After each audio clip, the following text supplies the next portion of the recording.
de Dios dice en los versículos 13, 14 y 15 de este capítulo 3 del Evangelio de Juan, y lo vamos a hacer bajo el tema el Hijo de Dios levantado para dar vida eterna. El Hijo de Dios, Jesucristo, fue levantado para dar vida eterna. Leamos los versículos 13, 14 y 15. Dice la palabra: nadie subió al cielo sino el que descendió del cielo, el Hijo del Hombre que está en el cielo.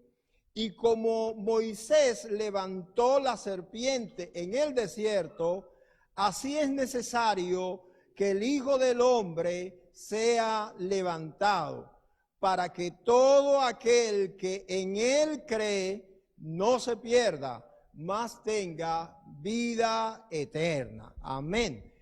Oremos dando gracias a Dios.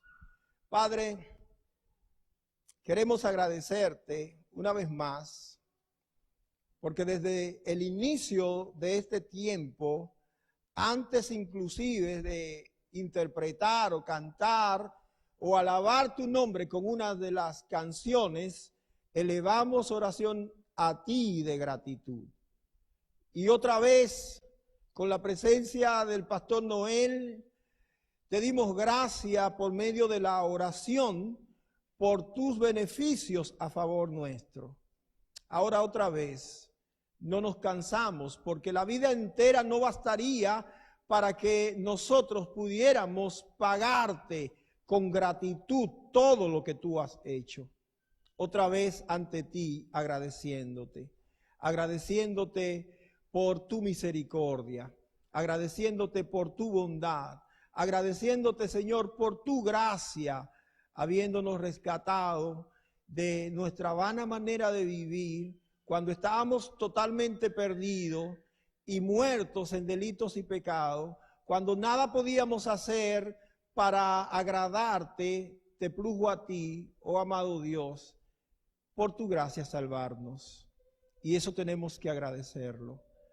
Y queremos agradecerte de manera especial también por darnos la oportunidad de estar reunidos aquí y de estar frente a tu palabra.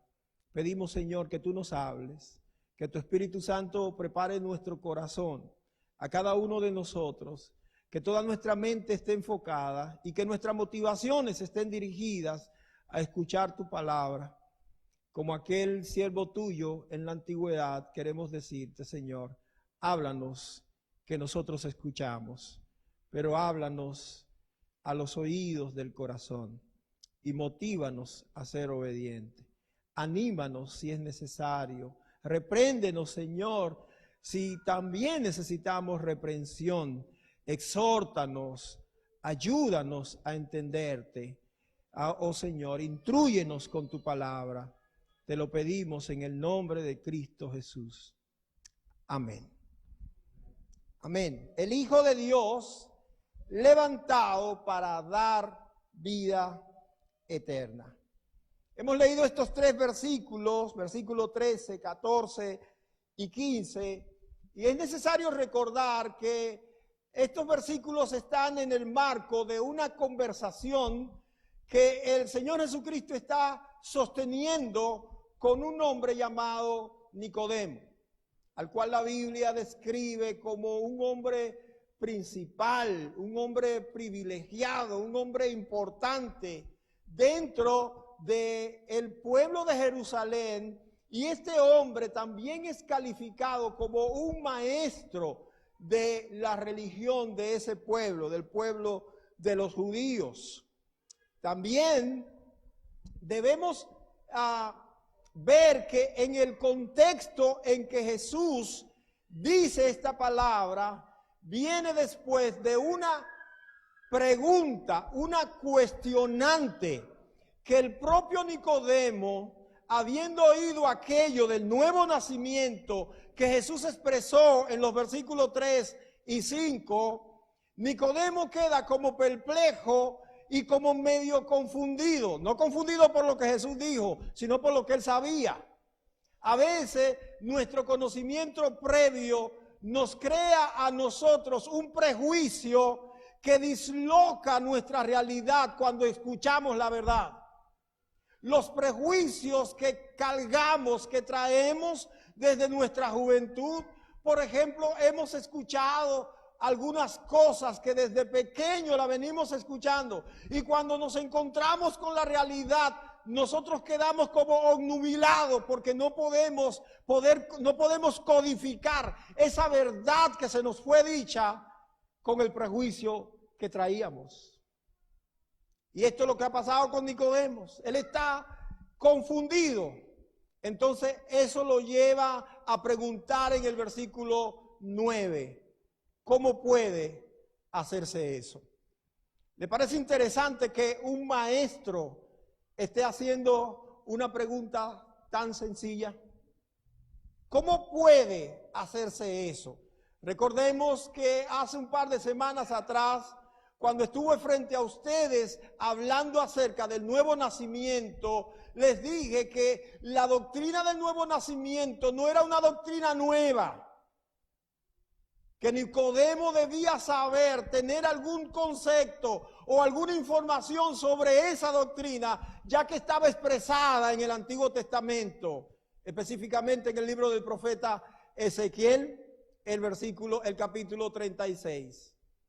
Así que cuando Jesús le habló acerca del nuevo nacimiento, su mente como maestro, como persona instruida dentro de la religión judía, tuvo que irse hacia esa verdad que debió él escuchar en algún momento de su instrucción temprana.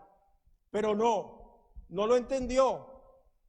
Y Jesús tuvo que de alguna manera reprenderle diciendo, ¿eres tú maestro de Israel y no sabes estas cosas? Es como cuando nosotros estamos en una labor que hemos desarrollado por años y de repente estamos frente a una dificultad que se presentó en nuestro trabajo, un trabajo del cual nosotros ya debíamos manejar de manera sencilla. Y entonces un supervisor que ya se conoce el asunto viene y nos dice, ¿y cómo es? ¿Y cuántos años es que tú tienes que trabajando con esto? Y tú tienes 5 años, tienes 10 años y esto te está comiendo, mi hijo. Y eso fue lo que Jesús le dijo a Nicodemo. ¿Eres tú maestro de Israel y no lo sabes? Porque debías saberlo. Pero en el versículo 9, de manera específica, Nicodemo hace una pregunta. Dice, ¿cómo puede hacerse eso? Entonces Jesús, al dar respuesta a esa pregunta de Nicodemo, primero le hace entender otra verdad que es importante que nosotros atendamos antes de entrar en el contexto de los versículos 13, 14 y 15. En el versículo 12, Jesús le va a enseñar ahora que eso que Él le va a enseñar tiene que ver con esa parte de lo celestial. Jesús le dijo, si yo te digo estas cosas terrenales y no le entiendes, ¿cómo vas a entender las cosas que son celestiales? Pero pasa a decirle el plan, a revelarle el plan que viene del cielo.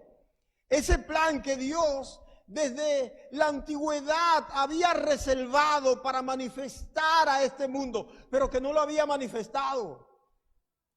Que había dado sombra, pero que no lo había descubierto, no lo había revelado. Y ahora el Señor le dice a Nicodemo, yo te estoy diciendo cosas terrenales y tú no le entiendes, y yo sé que tú no vas a entender las cosas celestiales, pero es necesario que se digan. Versículo 12. Aquí entonces nos encontramos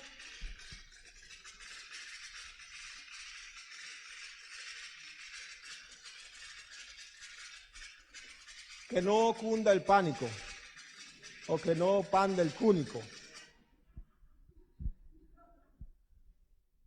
¿Cuál de las dos formas fue mejor? Las dos. Nos volvimos como el Chapulín entonces. Bueno, podemos continuar, ya los hermanos están observando, mirando. No se preocupen, cualquier cosa que haya que hacer, ellos nos van a decir. ¿De acuerdo?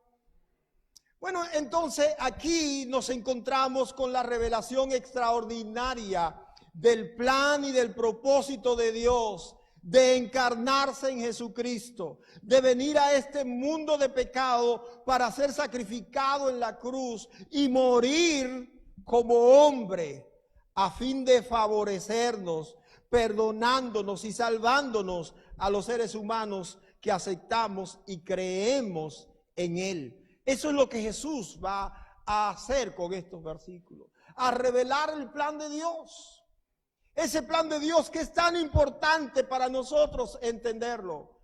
Ese plan de Dios que tuvo oculto desde tiempo y tiempo. Recordemos que antes de la aparición de Juan el Bautista y obviamente del ministerio de Jesucristo, el pueblo estuvo en un silencio de 400 años, donde Dios no habló, no se levantó ningún profeta que dijera, así ha dicho Jehová. No vino ninguna enseñanza de parte de Dios. El pueblo estaba a expensa de las tradiciones que eran heredadas por los rabinos y maestros de generación en generación. Y el pueblo solo estaba a expensa de ellos. Dios no habló. Y ahora, con la aparición de Juan y obvio con el ministerio de Jesucristo, había una apertura a la revelación fresca de parte de Dios. Y Jesús está cumpliendo su ministerio. Cuando vemos el libro de Juan, vemos a Jesús revelando verdades espirituales profundas y extraordinarias, no solamente a Nicodemo. Cuando leemos el capítulo 4, vemos que el encuentro con aquella mujer de Samaria nos presenta una cátedra donde Jesús revela cosas profundas en el ámbito espiritual, porque debían ser reveladas. La gente la tenía que saber.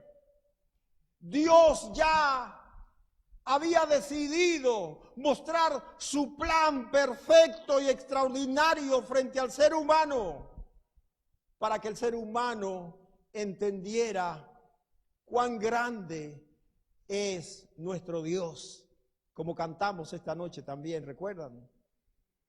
Nuestros labios tienen que siempre alabar a Dios de esa manera. Cuán grande es Dios. 3 cosas veremos esta noche, si el Señor nos permite. La primera que veremos, el versículo 13, Jesús es Dios omnipresente. Jesús es Dios omnipresente. Él descendió, subió y está en el cielo. Vamos a ver con detenimiento un poco este versículo. También la segunda cosa que vamos a ver es una comparación ilustrativa que nos presenta el versículo 14. Cómo Jesús ilustra con esa referencia en el Antiguo Testamento, haciendo una comparación, levantado como la serpiente de Moisés en el desierto. Y la número 3 que vamos a ver esta noche, si el Señor nos permite, es el propósito del sacrificio en la cruz: dar vida eterna al que cree. Estas 3 cosas Jesús revela y da a conocer a Nicodemo en estos versos mediante su conversación, como cosas celestiales que tienen todos que saber, no solo Nicodemo. Todos debemos saber esto y guardarlo en nuestros corazones y glorificar a Dios si hemos sido bendecidos por ello. Miremos la primera cosa. Versículo 13. Jesús, el Dios omnipresente, descendió, subió y está en el cielo. Miren lo que dice el versículo 13. Nadie, son palabras de Jesús, hermanos, nadie subió al cielo, sino el que descendió del cielo, el Hijo del Hombre que está en el cielo. Y aunque a usted le parezca como que Jesús está haciendo un juego de palabras o un trabalengua, Jesús no está haciendo un juego de palabras.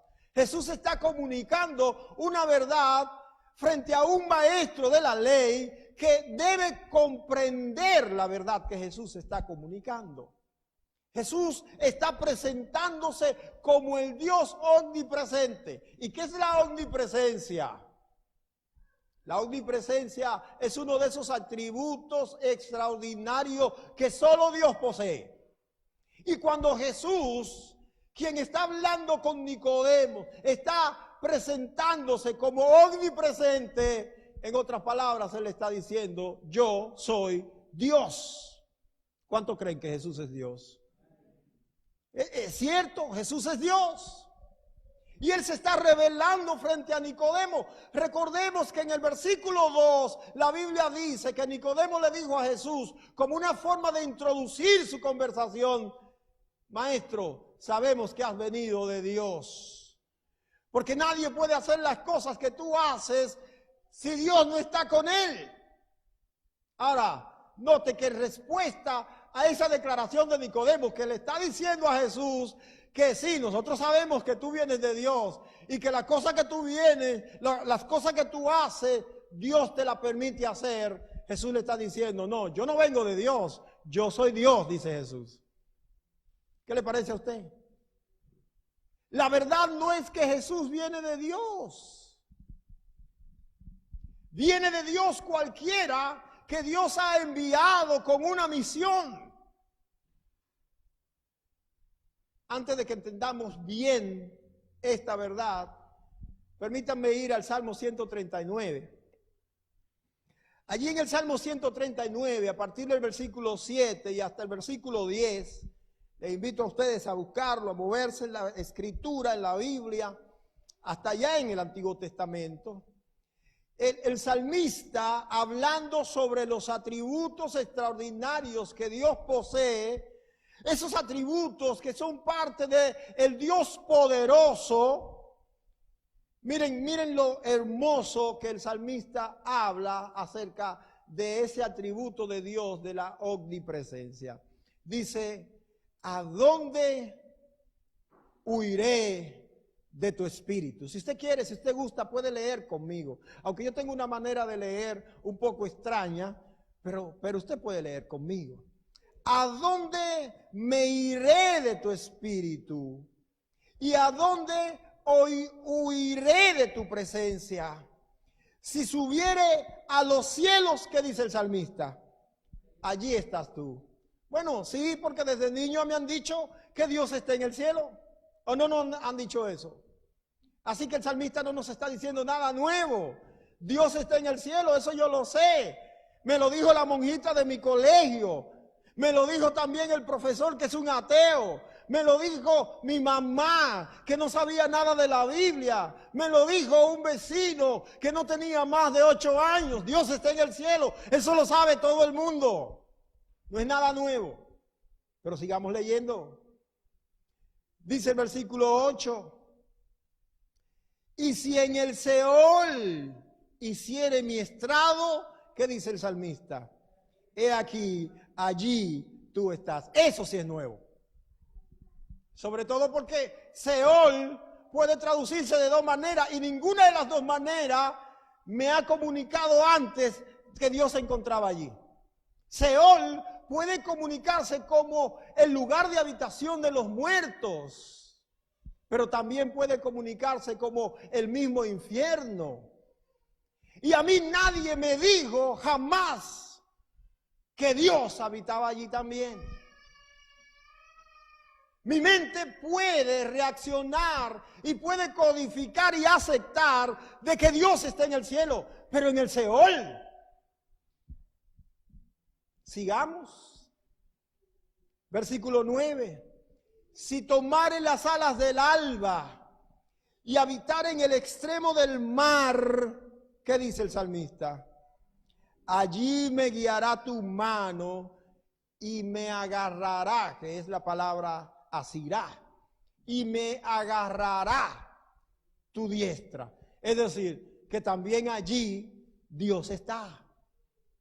Y más adelante, versículo 11, 12, dice que aún en las tinieblas, ahí Dios está y yo no me puedo escapar de Él. ¿Qué es lo que está diciendo el salmista? Es que Dios está presente en cualquier lugar. Y no solamente que está presente en cualquier lugar, sino que lo está al mismo tiempo, en el mismo momento. Dios no se sujeta como nosotros a que si estamos presentes aquí, no podemos estar allá. Dios es omnipresente. La Biblia enseña esto mismo en Jeremías capítulo 23, versículo 24, también en Proverbios capítulo 15, versículo 3, que no leeremos ahora, pero que lo pueden tener como referencia para que lo puedan leer. Es que Dios es omnipresente. ¿Y qué es la omnipresencia? Ya decíamos que es el atributo o característica del poder que solo Dios posee y que lo hace capaz de estar en varios lugares a la misma vez y al mismo tiempo. Notemos que en el verso 13, el Señor Jesucristo, en su conversación con Nicodemo, le dice el Señor Jesús que el Dios omnipotente es Él, pues Él, como el verdadero Dios, puede estar en varios lugares de forma simultánea. Él le dice a Nicodemo: nadie subió al cielo, sino el Hijo del Hombre, que descendió del cielo y está en el cielo. Es importante que usted note el tiempo en que el verbo estar está comunicado. ¿En cuánto tiempo está? ¿En tiempo presente o no? Dice el Hijo del Hombre que está. Y entonces yo me pregunto, ¿y quién era que estaba hablando con Nicodemo entonces? ¿O es que Nicodemo estaba en el cielo? No, Nicodemo estaba en la tierra, también Jesús lo estaba. Pero Jesús le dice: yo he descendido del cielo y yo subo al cielo. Es más, Nicodemo, yo estoy en el cielo. Yo soy Dios omnipresente. Es una verdad revelada que no solamente Nicodemo debía entender, nosotros también podemos entender esa verdad, porque es parte de nuestra fe. El creyente que cree que puede escaparse de la presencia de Dios, que puede ocultarse de la presencia de Dios, que hay un lugar escondido donde puede escabullirse de la presencia de Dios, está equivocado en su fe. Dios está en todos los lugares al mismo tiempo. No hay forma de que escapemos de la presencia de Dios. Hermano, esto es importante para nuestra fe. Esto es importante en esta tarea que tenemos de la santificación progresiva. Porque sí es cierto que Dios nos ha hecho santos, pero nosotros debemos santificarnos cada día y entender acerca de la omnipresencia de Dios. Es un paso importante para nosotros andar en esa santidad que Dios espera de nosotros. Porque si creemos que podemos ocultarnos de Dios, viviremos escabulléndonos para cometer pecados, porque al fin y al cabo Dios, hay un lugar donde no nos puede ver. No, si estás creyendo eso, te estás engañando a ti mismo. Recuerda las palabras del salmista: ¿a dónde huiré de tu presencia? Mis amados hermanos, Jesús hace una revelación acerca de su naturaleza divina a un hombre que tenía una reputación de saber, pero que no había llegado a comprender la verdad más importante. Jesús es Dios. Él dijo desde el principio, sabemos que has venido de Dios, pero Jesús le está diciendo ahora, no, yo no vengo de Dios, yo soy Dios. Desde el principio, en la introducción a su evangelio, el apóstol Juan nos habló de esta revelación. ¿Recuerdan? ¿Recuerdan qué dice el capítulo 1 y versículo 1? Podemos leer versículo 1 al versículo 5. Es lo primero que Juan, el evangelista, al escribir y hacernos abrir su evangelio, nos enseña. Lo leímos, lo estudiamos, lo reestudiamos aquí. Dice el versículo 1 al versículo 5, el capítulo 1, en el principio era ¿quién? El Verbo. Y el Verbo era ¿con quién? Con Dios. Pero interesante, dice también, y el Verbo era ¿quién? Dios. Eso no es lo que Juan nos ha dicho desde el principio. No es algo nuevo para nosotros, para Nicodemo sí, pero para nosotros no. Desde el principio que empezamos a leer este evangelio, lo primero que la Biblia nos reveló es que se trata de Jesucristo, no solamente el Verbo de Dios, sino el Verbo que es Dios mismo. Dice el versículo 2, este era en el principio con Dios. Todas las cosas por Él fueron hechas y sin Él nada de lo que ha sido hecho fue hecho. En Él estaba la vida, y la vida era la luz de los hombres. Y la luz en las tinieblas resplandece, y las tinieblas no prevalecieron contra ella. ¿Sabe cuánto contenido? Ustedes recuerdan que duramos varias predicaciones aquí, los predicadores, hablando de esta parte de la Escritura, porque aquí hay un contenido vasto acerca de Dios. Dice el versículo 14 de ese capítulo 1, y aquel verbo, ese verbo que es Dios, dice el versículo 14, y aquel verbo fue hecho carne y habitó entre nosotros y vimos su gloria, gloria como la del unigénito del Padre, lleno de gracia y de verdad. Ese verbo se encarnó en la persona de Jesús. Por eso Nicodemo, estás frente a Dios, no que ha venido de Dios. Lo que Jesús te está revelando es que Él mismo es Dios. En segundo lugar, como parte de esa instrucción, Jesucristo usa una comparación, lo que yo llamo una comparación ilustrativa, para seguir enseñando a Nicodemo sobre esta verdad que Él le ha revelado. Versículo 14, levantado como serpiente en el desierto. Versículo 14, lea conmigo. Y como Moisés levantó la serpiente en el desierto, así es necesario que el Hijo del Hombre sea levantado. Este versículo es interesante por completo, pero yo quiero que usted note el inicio de este versículo, cómo Jesús usa la palabra y cómo. Lo que Jesús está utilizando es un símil, es una comparación.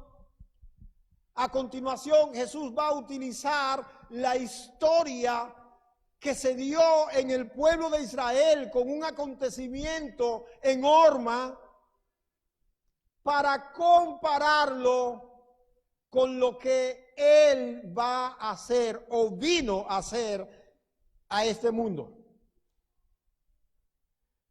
Cuando pasamos a este verso 14, Jesús toma ese hecho histórico del pasado de Israel, una historia que también Nicodemo debe conocer. Él debió saber, yo creo que lo sabía, a fin de ilustrar frente a él y darle a entender cuál era su misión en este mundo. Recordemos la manera en que Nicodemo es introducido frente a Jesús. Un hombre principal, un maestro de la ley. La pregunta que Nicodemo hizo o debía hacerse desde el principio, ahora es contestada con esta historia. Esta historia que Jesús está comparando con su muerte en la cruz, la encontramos en el libro de Números, en el Pentateuco, el capítulo 21, a partir del versículo 4 hasta el versículo 10. Dice la palabra de Dios allí, después, estoy leyendo ahora Número capítulo 21.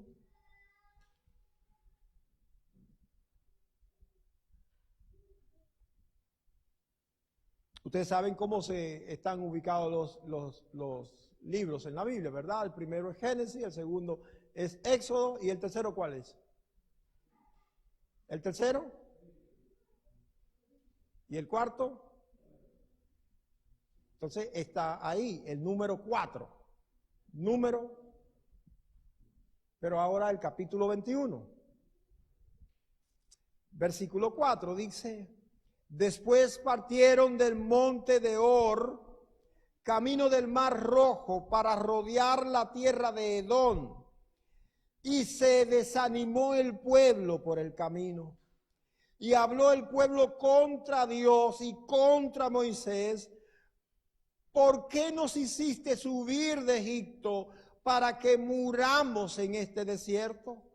Pues no hay pan ni agua, y nuestra alma tiene fastidio de este pan tan liviano, dijeron ellos. Y Jehová envió entre el pueblo serpientes ardientes que mordían al pueblo, y murió mucho pueblo de Israel. Entonces el pueblo vino a Moisés y dijo: hemos pecado por haber hablado contra Jehová y contra ti. Ruega a Jehová que quite de nosotros estas serpientes. Y Moisés oró por el pueblo. Y Jehová dijo a Moisés: hazte una serpiente ardiente y ponla sobre una asta, y cualquiera que fuere mordido y mirare a ella, vivirá. Y Moisés hizo una serpiente de bronce y la puso sobre una asta, y cuando alguna serpiente mordía a alguno, miraba a la serpiente de bronce y vivía. Después partieron los hijos de Israel y acamparon en Obot. Lo que pasó allí, mis amados, aunque no leímos los versículos 1 al 3, es que Dios bendijo al pueblo en medio de peligros. Ellos pasaron por Orma y el amorreo salió a pelear con ellos, y el Señor entregó en sus manos, a manos del pueblo de Israel, al amorreo. Dios le dio bendiciones, le dio victoria. Y entonces salieron de Orma y comenzaron a caminar. El camino era un poco extenso, un poco largo, y dice la palabra que ellos se sintieron molestos a causa del camino. Y en su molestia, dice la palabra de Dios, que ellos ofendieron a Dios, pecaron contra Dios, pecaron contra Moisés. Y su molestia la expresaron diciendo: estábamos mejor en Egipto. Y no solamente que dijeron que estaban mejor en Egipto, sino que menospreciaron el alimento que Dios le había dado. Estamos cansados de comer este pan que es liviano, este pan que no harta, como decimos los dominicanos. Entonces Dios le dijo, bueno, ¿no quieren el pan? Pues tengan serpientes. Y les mandó serpientes. Serpientes que tenían la particularidad de que atacaban, que mordían y depositaban un veneno en aquellos que mordían y los mataban. Entonces en esa situación dice la palabra de Dios que murió mucho pueblo, no se sabe cuánto, pero murió mucha gente del pueblo. Entonces ellos, aturdidos, adoloridos, amenazados, en situación de vulnerabilidad, corrieron nuevamente donde Moisés para que Moisés intercediera delante de Dios por ellos. Y Dios mandó una solución. Dios le dijo a Moisés, hazte una serpiente y levántala. Y cuando alguien fuera mordido por alguna serpiente venenosa, donde quiera que esté, que mire hacia la serpiente alzada. Y cualquiera que sea, si logra mirar la serpiente, no morirá. Es decir, sanará. Y así se hizo. Y así sucedió. Dios le dio descanso al pueblo y dice el versículo 10 que se fueron. Ahora, ¿qué es lo que Jesucristo le está diciendo a Nicodemo? Nicodemo sabía de esta historia. Pero Jesucristo le está diciendo a Nicodemo en esa conversación, Nicodemo, ¿te acuerdas lo que sucedió en el desierto? Esa serpiente que Moisés levantó, esa serpiente es simplemente una sombra. Eso es una sombra de lo que debe suceder conmigo. Por eso Jesús dice, ¿y cómo Moisés levantó la serpiente? Y luego dice, así es necesario. Léanlo en el versículo 14. Él está comparando aquel acontecimiento como una forma de ilustrar lo que debe suceder con él. El Hijo del Hombre debe ser levantado.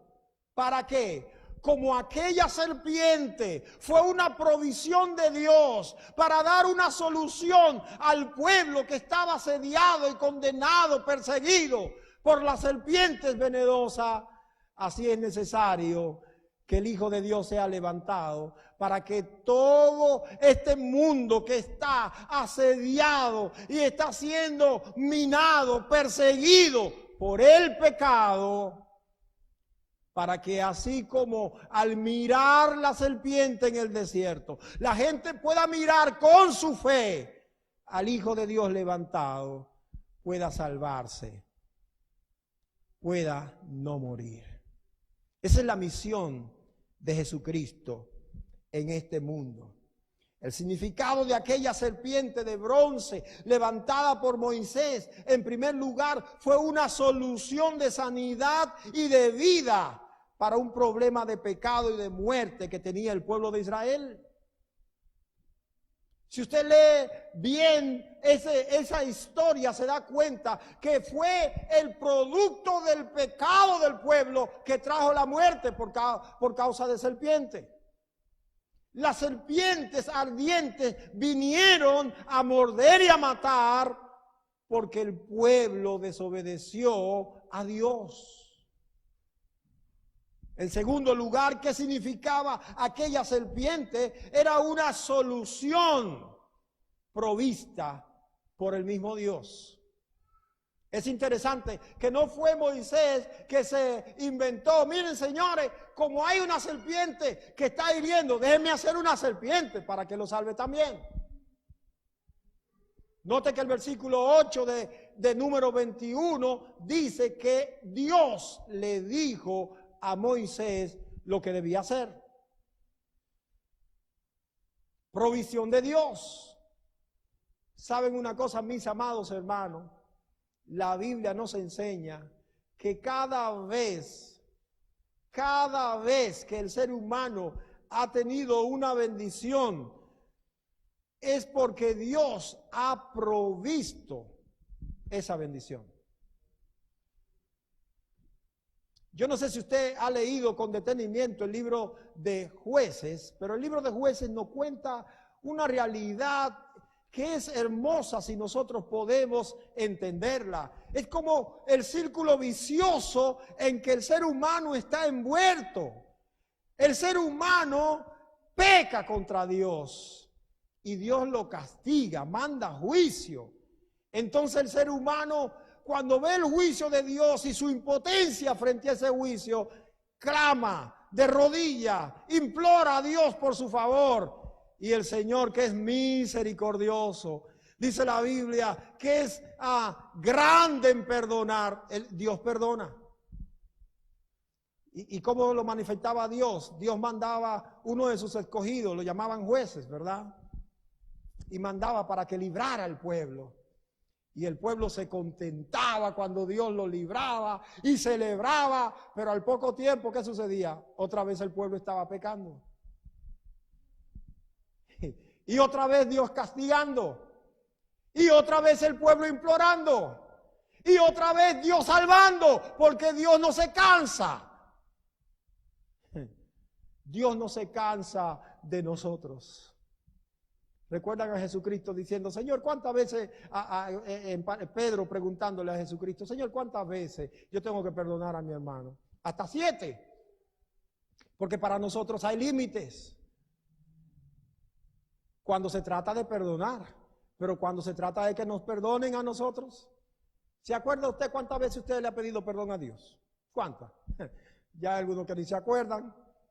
Dice, pastor, es que yo tengo 60 años y en cada año mío yo le pido 365 veces perdón al Señor. Esa cuenta es muy larga.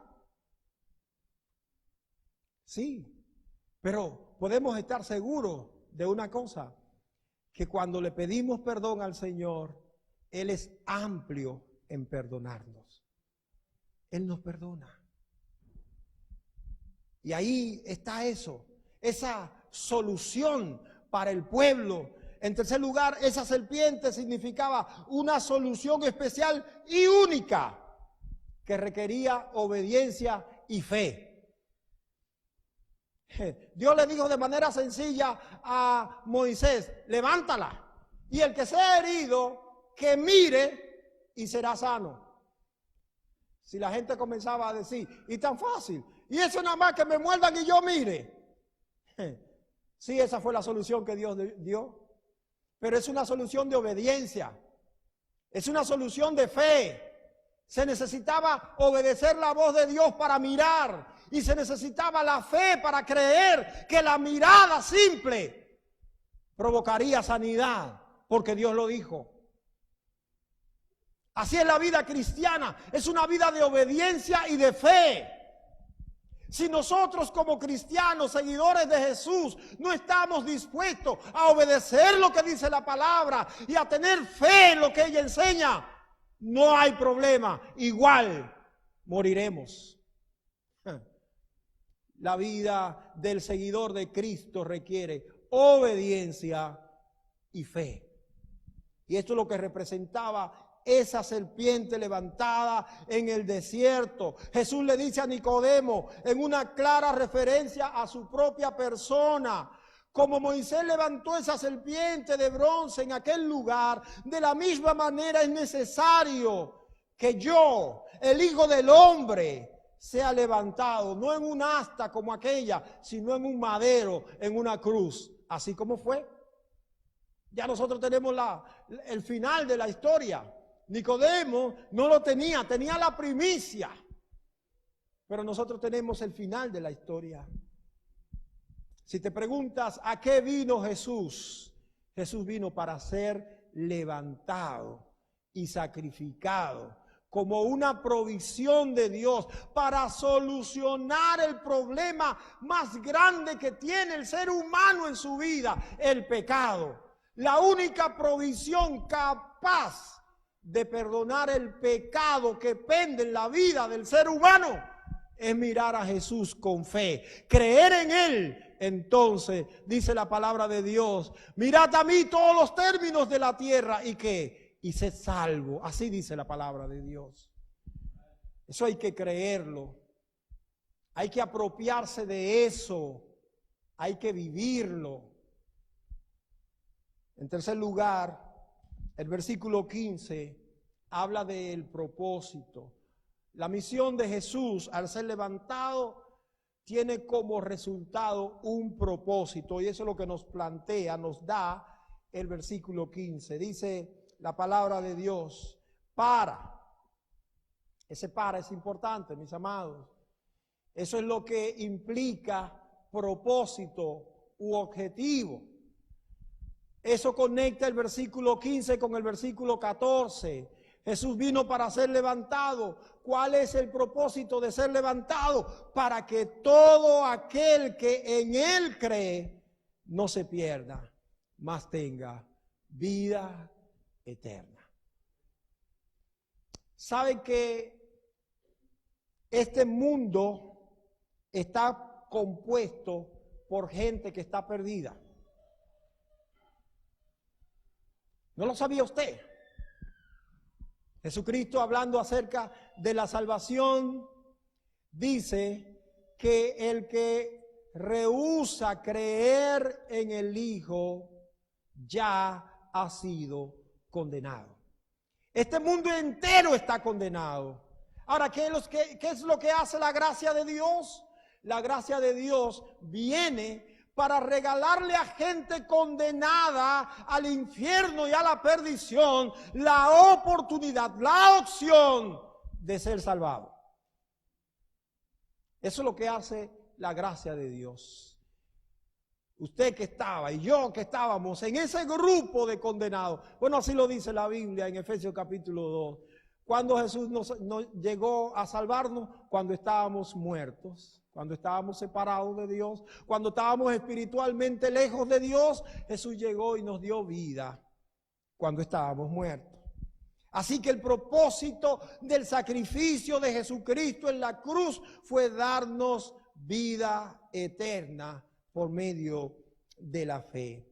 Aquella serpiente de bronce que Dios envió a Moisés levantar en el desierto tenía el propósito de atraer los ojos de la obediencia y la fe de los israelitas, que heridos de muerte por la venenosa mordida de las rastreras mensajeras del pecado, pudieran levantar sus ojos y mirarla, creyendo que esta era la provisión de Dios para curarle. Asimismo, el sacrificio del Hijo de Dios en la cruz, que fue levantado y crucificado en el monte Gólgota, tiene el propósito de atraer hacia Él los corazones de los hombres y mujeres que viven en este mundo, quienes existen bajo pena de muerte y sentencia de condenación en el infierno de fuego, pero que tienen la oportunidad de ser perdonados de sus pecados, siendo librados de su condena, obtienen vida eterna, si tan solo pueden creer en Jesucristo como el Salvador de sus vidas. Algunos versículos que quiero citar y leer para completar la idea que he presentado frente a ustedes sobre el propósito de Dios. Romanos capítulo 6, y no se preocupen que son textos que ustedes conocen y manejan de manera fácil, pero que son importantes recordar en esta noche. Romanos capítulo 6, versículo 23. Dice la palabra de Dios, porque la paga del pecado es que, amados, es muerte. Pero noten, más la dádiva de Dios, o más el contrario, la dádiva de Dios es que vida eterna en Cristo Jesús, Señor nuestro. Para eso vino Cristo, para deshacer las obras del pecado. El pecado trajo muerte, Cristo trae vida eterna.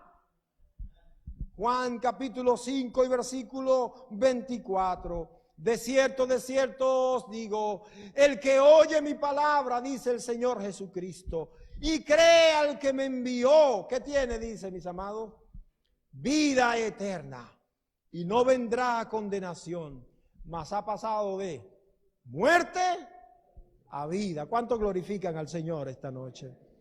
Romanos capítulo 8 y versículo 1. Dice la palabra de Dios: ahora pues, ninguna condenación hay para los que están en Long Island, para los que votaron por Biden. No, dice, ninguna condenación hay para los que están en Cristo Jesús. Los que no andan conforme a la carne, sino conforme al Espíritu. Versículo 2, porque la ley del Espíritu de vida en Cristo Jesús me ha librado de la ley del pecado y de la muerte. Gloria a Dios. Finalmente, primera carta de Juan capítulo 5 y versículo 13. Primera de Juan 5:13. Estas cosas les escribo a ustedes que creen en el nombre de ¿quién? En el nombre del Hijo de Dios, para que sepan que tienen, ¿qué cosa? Vida eterna, y para que creáis en el nombre del Hijo de Dios. ¿Cuál es el propósito de haber sido levantado Cristo en la cruz del Calvario? Para que todo aquel que en Él cree no se pierda, mas tenga vida eterna. Ese es el propósito del sacrificio en la cruz. Permítanme concluir mi ponencia recordando algunas estrofas de un himno que a mí me encanta y quisiera compartirlo con ustedes. No sé si le encanta también, pero lo máximo me van a escuchar esta noche, no cantándolo, sino solamente leyéndolo, ¿verdad? Porque si lo canto, lo desencanto, ¿verdad? Dice el himnólogo: me hirió el pecado y fui a Jesús. Mostréle mi dolor, perdido, errante, vi su luz, me bendijo en su amor. Sobre una cruz, mi buen Señor su sangre derramó por este torpe o pobre pecador, a quien así, ¿cómo así? Muriendo en la cruz, salvó. ¿Qué le parece, mis amados? ¿Qué le parece a usted si esta noche, al recordar esa verdad que fue revelada frente a Nicodemo en ese capítulo 3 de Juan, en esos versículos 13, 14 y 15, usted tiene que darle gracias a Dios porque aunque fue revelado a Él, en usted fue hecho una realidad de vida. Cuando Jesús se acercó a nosotros, nosotros pudimos comprender que Él era Dios y que ese Dios encarnado vino a este mundo con una misión de ser levantado en el sacrificio del madero, en la cruz del Calvario, para proveer para nosotros esa salvación y vida eterna que hoy disfrutamos. Podemos vivir con seguridad espiritual, sabiendo que nuestra vida está escondida en Dios, que hemos sido elegidos para esa salvación tan grande, que a pesar de ser inmerecida, a Dios le plugo darnos ese privilegio. Y hoy vivimos contentos, y hoy vivimos confiados, y hoy vivimos alegres, porque hemos sido librados de la condenación. No hay condenación para los que están en Cristo Jesús. Qué bueno que vino el Señor Jesucristo. Qué bueno que el Dios se hizo carne y habitó entre nosotros. Qué bueno que fue al sacrificio y derramó su sangre y murió y fue sepultado, pero que resucitó y ascendió a la diestra del Padre, donde está intercediendo por nosotros. Qué bueno que aunque mis pecados eran muchos y yo era impotente para librarme de ellos, Cristo Jesús, con su sacrificio, me libró, me salvó y ahora yo estoy seguro en Él. Cierra tu ojo o tus ojos, mi amado hermano. Y ahí donde estás, háblale al Señor en gratitud. Háblale al Señor en gratitud. Quizás es momento para pedir perdón porque en algún momento dudaste de la efectividad de ese sacrificio, dudaste acerca de esa salvación que Dios te dio a ti. Pero el Señor te permitió en esta noche comprender lo grandioso de su obra en nosotros. Y ahora puedes darle gracias a Dios por lo que ha hecho por ti. Que nada te interrumpa, que nada te desenfoque. Dale gracias al Señor. Dale gracias a Él.